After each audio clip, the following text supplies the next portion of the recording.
என்ன செல்வம், இன்னைக்கு தங்கம் விலை மறுபடியும் ஏறிடுச்சு. நேத்து தான் ஒரு பெரிய ஆர்டர் எடுத்தேன். ஆனா இன்னைக்கு ரேட் ஏறினதுனால லாபம்லாம் போயிரும் போல இருக்கு.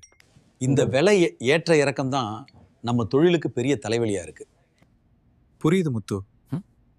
நம்ம நகைக்கடை தொழிலுக்கு கோல்டும் சில்வரும் வெறும் மெட்டல் கிடையாது.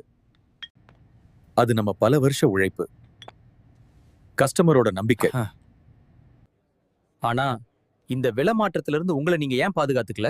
பாதுகாக்கிறது இந்த எம்சிஎக்ஸ்ல ட்ரேடிங் பண்றதெல்லாம் சூதாட்ட மாதிரி இல்லையா? நிறைய பேர் அதுல பணத்தை இழக்கிறாங்களேன்னு எனக்கு பயம். அதுதான் நம்ம பண்ற தப்பு. நிறைய ஜூவலர்ஸ் என்ன நினைக்கிறாங்கன்னா எம்சிஎக்ஸ்ல லாஸ் தான் அதிகம், அது ட்ரேடர்களுக்கு மட்டும்தான் அப்படின்னு. ஆனா உண்மை என்ன தெரியுமா? டிப்ஸ் பின்னாடி ஓடுறவங்க தான் தோக்குறாங்க. பிசினஸ் மைண்ட் செட்ல இதை ஒரு சேஃப்டி லாக்கா பாத்தீங்கன்னா அது உங்க பிசினஸோட பாதுகாப்பு கவசம். புரியலையே. விலை பாதுகாப்பு கவசம்னா?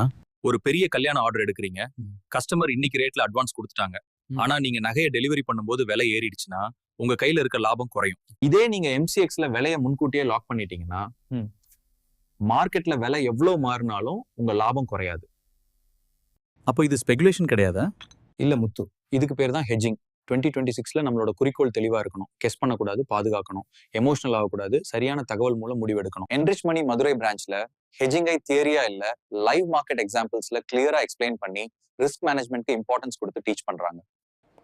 நிலையான விலை, பாதுகாப்பான மார்ஜின், நம்பிக்கையுடன் முன்னேறும் ஒரு ஜுவல்லரி பிசினஸ். கோல்ட் மற்றும் சில்வர் ஜுவல்லரி பிசினஸ்க்கு விலை மட்டும் அல்ல, நம்பிக்கையின் மதிப்பு. எம்சிஎக்ஸ் என்பது ட்ரேடிங் பிளாட்ஃபார்ம் அல்ல, விலையை பாதுகாக்கும் ஒரு வழி. அனைவருக்கும் இனிய புத்தாண்டு நல்வாழ்த்துக்கள். கமெண்ட்ல இருக்கு, ஃபாலோ பண்ணுங்க.